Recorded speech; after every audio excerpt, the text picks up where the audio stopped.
My entitled brother thought he could just claim our family Lakehouse, but I revealed I was the real owner. And his reaction was priceless. Growing up in our small town of Portsville, Greg could do no wrong in the eyes of my parents, Linda and Jim. It didn't matter what he did or didn't do, because Greg was the golden boy. It started early.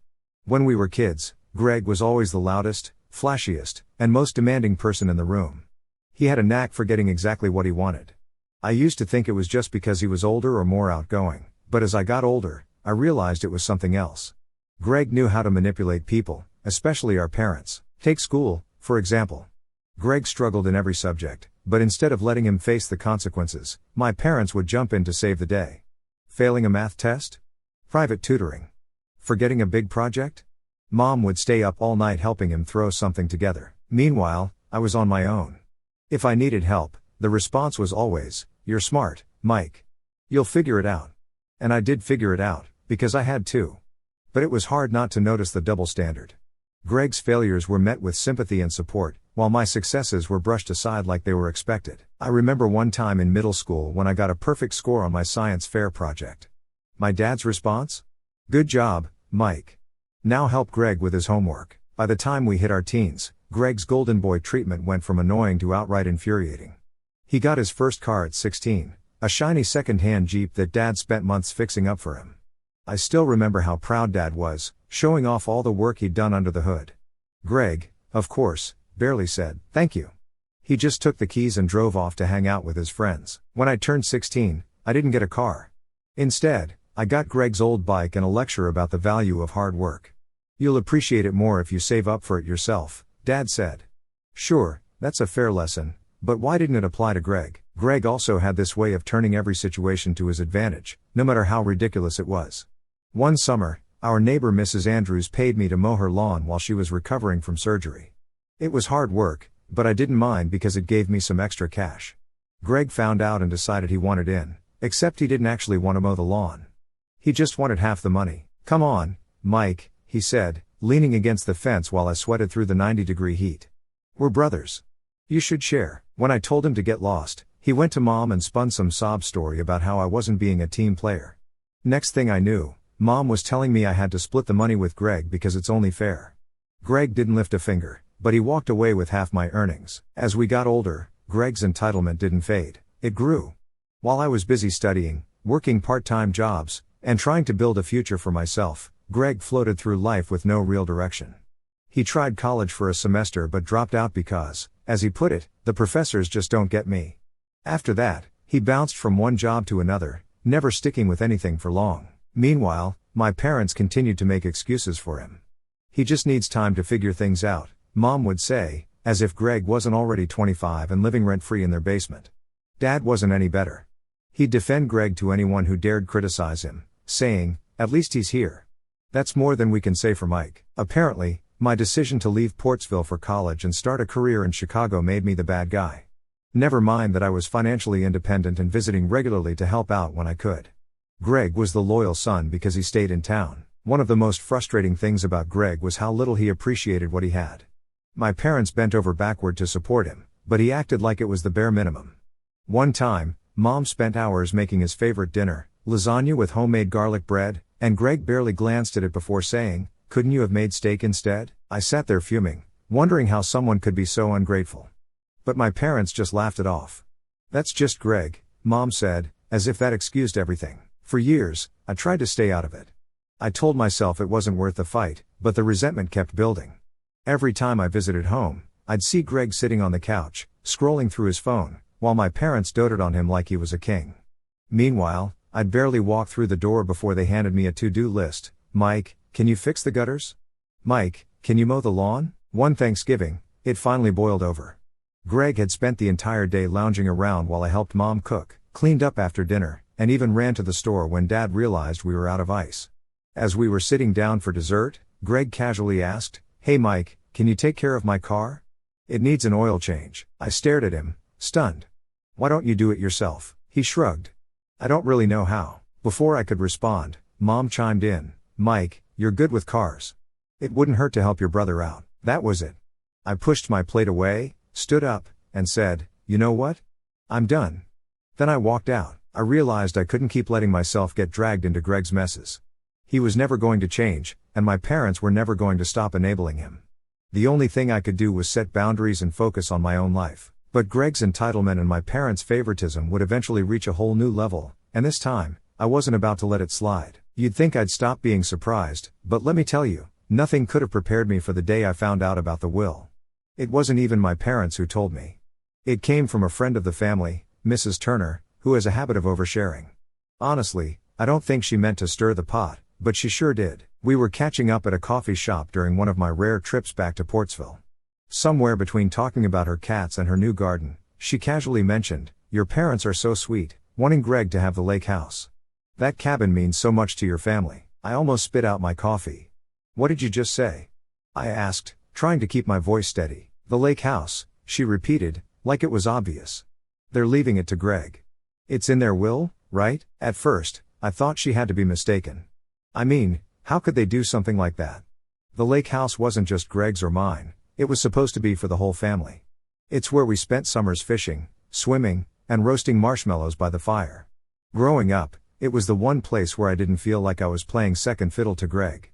It felt neutral, I guess.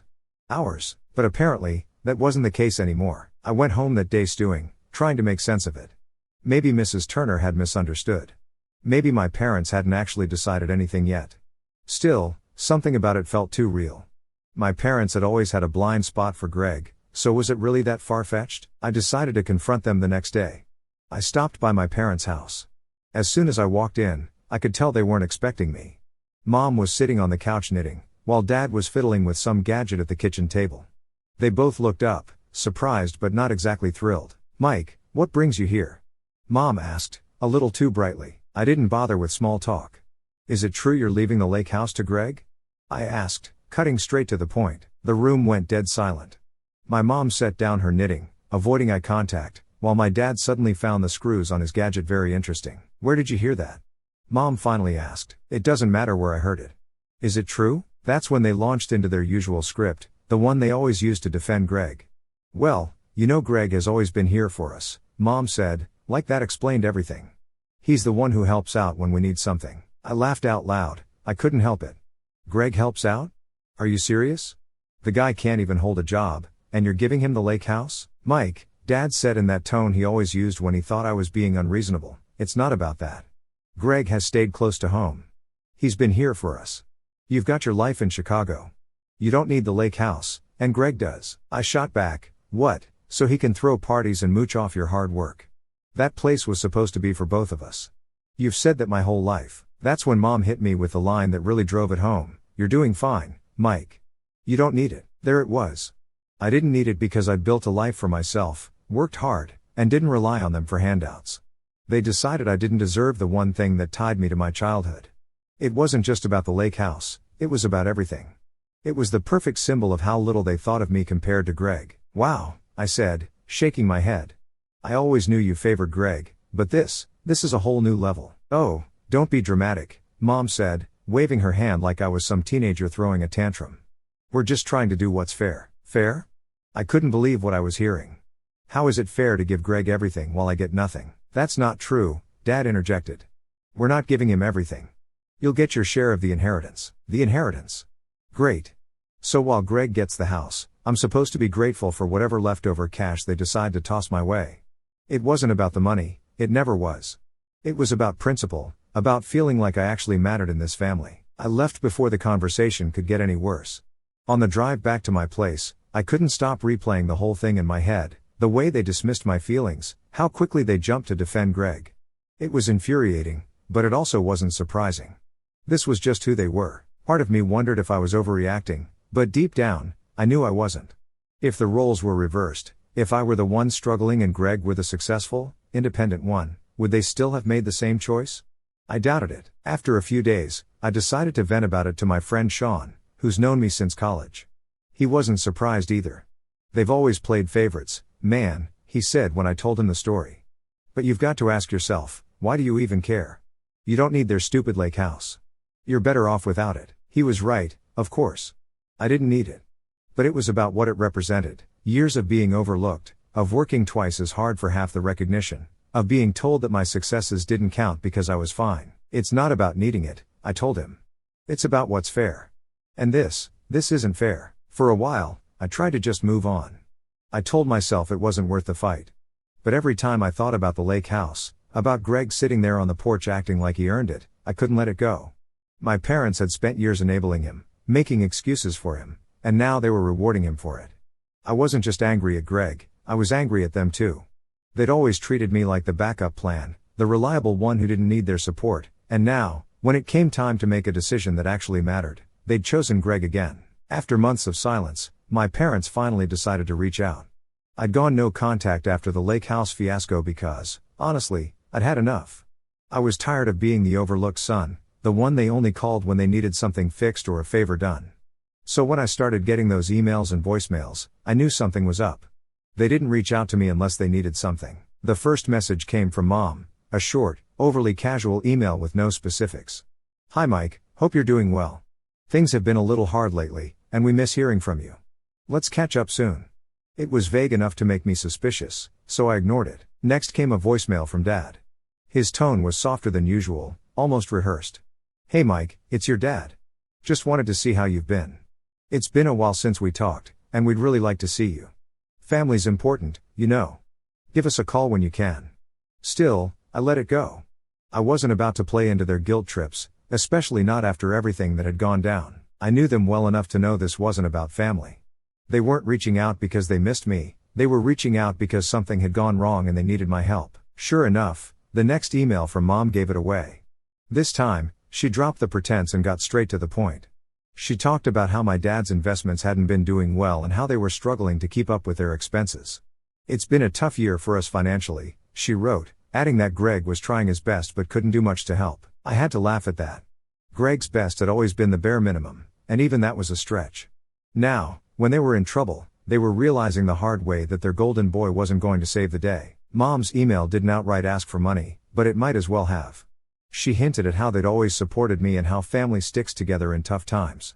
The tone was so manipulative it made my stomach turn. I decided to call her and get straight to the bottom of things. When I got her on the phone, she acted surprised, like she hadn't been flooding my inbox and voicemail. "Oh Mike, it's so good to hear from you," she said, her voice all cheery. I wasn't in the mood for small talk. "What's going on, Mom?" I asked bluntly. Why all the sudden interest in reconnecting? She hesitated, but I could hear her scrambling to find the right words. "Well Mike, you know your dad's investments haven't been doing well," she started, "and well, things have been tight lately. We've been talking about making some changes." "Changes like what?" I asked, already knowing where this was headed. "Like downsizing," she admitted. "We're also thinking about selling the lake house and maybe get some help from you." I paused, letting her words sink in. The same lake house they'd promised Greg, the one that effectively told me I wasn't worthy of, and now suddenly it was on the chopping block because they were in financial trouble. It was almost too much to believe. "What does Greg think about that?" I asked, keeping my tone neutral. "Oh well, you know Greg," she said, trying to sound lighthearted. "He's not thrilled, but he understands." I seriously doubted that. Greg had been banking on that house being his someday. It wasn't hard to imagine him throwing a fit behind the scenes. But clearly, my parents weren't about to hold him accountable. That was nothing new. "So let me get this straight," I said. "You're struggling because of Dad's bad investments, Greg's still not helping, and now you're selling the house you told him he'd get in your will?" "Mike, it's not as simple as that," she replied, her voice tinged with defensiveness. "We're just trying to do what's best for everyone." "Best for everyone?" I repeated, barely able to keep the sarcasm out of my voice. "Right. And I assume everyone includes Greg." "That's not fair," she said quickly. "We've always tried to do what's best for the family." I almost laughed out loud. Their idea of what's best had always been skewed in Greg's favor, and this was no different. It didn't matter how much trouble he caused or how little he contributed, they'd always find a way to justify it. I let her ramble on for a while, throwing in phrases like "family comes first and we're all in this together," but I didn't say much. I could tell she was fishing for me to offer help without outright asking for it, but I wasn't about to make it that easy. After a few minutes, I told her I needed to think about everything and hung up. Over the next few days, I kept replaying the conversation in my head. I wasn't surprised they were in financial trouble. Enabling Greg for years had to take a toll. But it still irritated me that they were turning to me for help. I wasn't their safety net, and I wasn't about to let them guilt me into fixing their mess. That said, I couldn't stop thinking about the lake house. For years, they treated it like Greg's birthright, something he deserved simply because he'd stuck around. Now, the thought of him losing it, almost felt like poetic justice. They'd spent years prioritizing Greg, and now they were paying the price. I talked it over with a couple of friends, hoping they'd give me some clarity. My friend Sean was blunt as always. Dude, they made their bed. Let them lie in it. You don't owe them anything. Another friend, Liz, was more sympathetic but agreed. It's not your responsibility to bail them out, Mike. If Greg's their golden boy, let him figure it out. They were right, of course. I didn't owe them anything. Still, something about the situation kept gnawing at me, not because I felt guilty, far from it, but because I hated the idea of Greg somehow worming his way out of this mess unscathed. I didn't have a solution yet, but I knew one thing for sure. Whatever came next, it wasn't going to be on their terms. So after weeks of letting them stew, I decided to deal with my parents on my terms.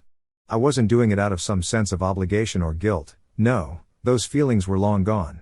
This was purely strategic. I wanted to see how bad things really were and figure out if there was an angle I could play. So I called my mom back. When she picked up, she sounded overly chipper, like she'd been waiting by the phone. Mike, oh, it's so good to hear from you. How have you been? I'm fine, Mom, I said, keeping it short. Listen, I've been thinking about what you said about the Lakehouse. Can we talk about that? She hesitated, but only for a moment. Of course, Mike. What's on your mind? What's the plan? I asked bluntly. You said you're thinking about selling it. How serious is that? She launched into a whole spiel about how hard things had been and how selling the house would ease some of the financial burden. Finally, I said, all right, I have an idea. There was a pause. Oh? She said cautiously. I'll buy the house, I said straight up. No loans, no delays. I'll pay cash. The silence on the other end was deafening. For a moment, I thought the call had dropped, but then I heard her awkward little laugh. Oh Mike, that's very generous, but we couldn't possibly. I'm not being generous, I cut in. It's a fair deal. You need the money, and I want the house. Simple as that. But Mike, she started. Greg doesn't own the house, I said firmly. You and Dad do. And if you're selling it, I'm buying it. If Greg has a problem with that, he can take it up with you. She stammered something about needing to talk to Dad, but I could tell she was caught off guard. This wasn't how she expected the conversation to go. I told her to think it over and let me know, then hung up before she could come up with more excuses. Later that day, Dad called me. He tried to sound authoritative but came off as defensive. Your mom mentioned your offer, he said. It's unexpected. Is it a problem? I asked. Because if you'd rather sell it to someone else, that's fine. Just say the word. No, he said quickly. It's not that. It's just complicated. Complicated how? I pressed. Well, Greg's always thought of the Lakehouse as his future home, he said, like that was supposed to mean something. We don't want to hurt his feelings. I almost laughed. His feelings? Dad, this is a financial decision. You're not doing him any favors by letting him think he's entitled to a house you can't afford to keep. There was a long pause. Finally, he sighed. You're right. It's not easy, Mike. Nothing about this is easy, I said. But you need the money, and I'm offering you a solution. If you've got a better idea, I'm all ears. A week later, they called me back to say they'd accept my offer. I could tell they weren't thrilled about it, but they were out of options. My mom tried to spin it as a win-win. It's good to keep the house in the family, she said, as if that had been their plan all along. I wasn't about to let her rewrite history, but I didn't argue. At this point, I just wanted to get the deal done. We agreed on a fair market price, and I told them I'd handle all the paperwork to make it as easy as possible. They still looked for ways to drag their feet, but within a month, the house was mine. Once the sale was final, I drove up to the Lakehouse to check it out. Walking through the place felt surreal. It had been years since I'd been there, but everything looked almost exactly the same. The worn-out sofa in the living room, the creaky dining table, the mismatched curtains. All of it brought back memories of summers spent swimming in the lake and roasting marshmallows by the fire pit. But those memories were bittersweet now. This house had been a symbol of family once, a neutral space where I felt like I mattered just as much as Greg. Over time, it had become something else, a trophy my parents had dangled in front of him, a reward for years of doing nothing. Now it was mine. The kitchen appliances were ancient, the floors needed some love, and the deck was practically falling apart. I wasn't planning to live there, but I wanted to make it nice again, something I could be proud of. Over the next few weeks, I worked with contractors to get the place fixed up. During that time, I heard nothing from Greg. Part of me wondered if my parents had told him about the sale or if they were still trying to find a way to spin it. Knowing them, They were probably trying to soften the blow, hoping he wouldn't throw one of his tantrums. Meanwhile, I stayed focused on the renovations. It felt good to pour my energy into something tangible, something that was mine. I wasn't just fixing up the house, I was reclaiming it. This was no longer the place where Greg got all the attention while I faded into the background. This was my space now, and I was determined to make it better than it had ever been. I kept the neighbors in the loop about the changes, and they were surprisingly supportive. A few of them even offered to help with little projects, which was a nice reminder that not everyone in Portsville saw me as the other son. They were genuinely excited to see the house getting the care it deserved. By the time the renovations were done, the place looked amazing. The kitchen had sleek new countertops, the floors were polished to perfection, and the deck was finally sturdy enough to hold more than a couple of lawn chairs. I felt a sense of accomplishment I hadn't felt in years, but even as I admired the finished product, I knew the real satisfaction would come later, when Greg found out what had happened. After years of watching him coast through life, it was finally time for him to face reality. It started with a phone call from one of the neighbors, Mrs. Collier, who lived down the road from the Lakehouse. She's known our family for years and has always been a bit of a gossip. So when her number popped up on my phone, I hesitated before answering. "Mike, hi," she started, a little too cheerily. "I just wanted to let you know I saw Greg over at the house earlier. Is everything all right?" I froze. "Greg was at the Lakehouse?" I asked, trying to keep my tone neutral. "Yes, he was moving boxes in," she said matter-of-factly. "I thought you'd asked him to stay there for a while, but something about it seemed off." Off? That was an understatement. I thanked Mrs. Collier and hung up, my mind racing. Greg moving into the house, my house, without so much as a heads up wasn't just bold, it was straight up ridiculous. I jumped in my car and drove straight to the Lakehouse, fuming the entire way. When I arrived, sure enough, there was Greg's beat-up car in the driveway, alongside a stack of boxes sitting on the porch. I walked up and let myself in. And there he was, casually rearranging furniture like he was redecorating his palace. "What the hell are you doing?" I asked, my voice sharp enough to make him turn around. Greg didn't even look surprised to see me. If anything, he seemed annoyed. "Oh hey, Mike," he said, as if this was just a normal visit. "Figured you'd stop by eventually." "Eventually? Greg, this isn't your house. What are you doing here?" I demanded. He shrugged, as if the answer was obvious. "Mom and Dad are downsizing, and they have no place for me in the apartment they've just rented. So I thought I'd move in here, since it's eventually going to be my house." "Makes sense, right?" I stared at him, stunned. "Greg, are you serious right now? I bought this house.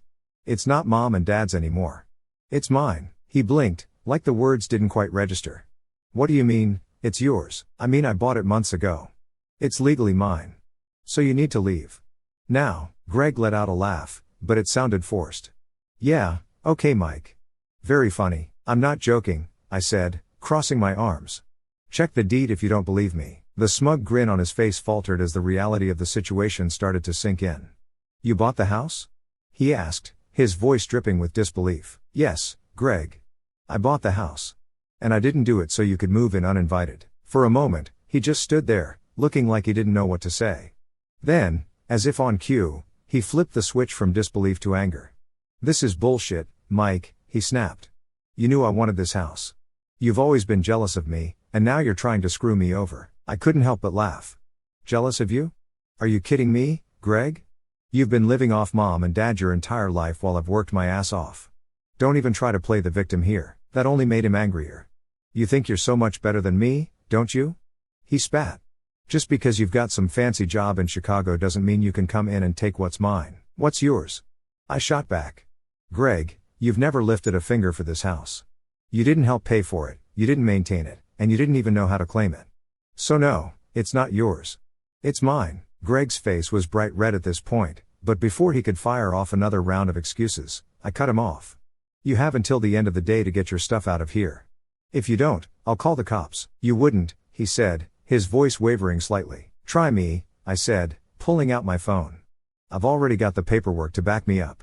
"Greg, you're trespassing." He stormed out of the house, muttering something under his breath, and slammed the door behind him. I stood there for a moment, letting the silence wash over me. Part of me expected him to come back with some grand scheme to justify his actions, but for now, he was gone. That evening, I went back to check on the house. Greg's car was gone, and most of his boxes had disappeared from the porch. Still, I didn't trust that he'd given up completely. This was Greg, after all. He wasn't the type to admit defeat, Especially not to me. I installed a security system the next day, cameras, motion detectors, the works. It wasn't cheap, but it gave me peace of mind. If Greg tried to pull something again, I'd be ready. I called my parents to let them know what had happened. "Your son tried to move into my house without asking," I said, skipping the pleasantries. "Oh Mike, that's not fair," Mom said, immediately going on the defensive. "Greg's just going through a hard time." "Going through a hard time doesn't give him the right to trespass," I snapped.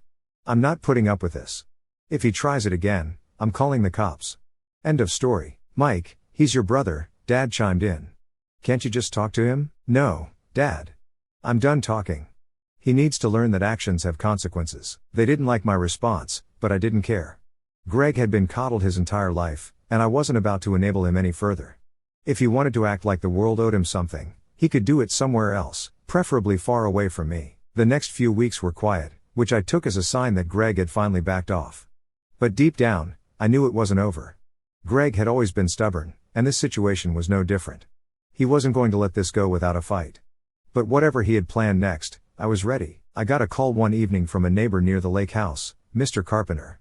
He's one of those old-timers who's been living in the area forever and knows everything about everyone. "Mike," he said, his voice a mix of concern and disbelief, "did you know someone's been sneaking around your property?" That immediately caught my attention.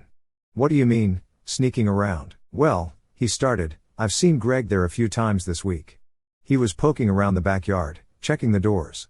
Looked like he was planning something." This wasn't the first time Greg had tried to cross a line, so I wasn't shocked, annoyed, sure, but not shocked. "Thanks for the heads up," I told Mr. Carpenter. "I'll take care of it." As soon as I hung up, I logged into the security system I'd installed. Sure enough, there he was. The footage showed Greg pacing around the backyard, looking frustrated and defeated.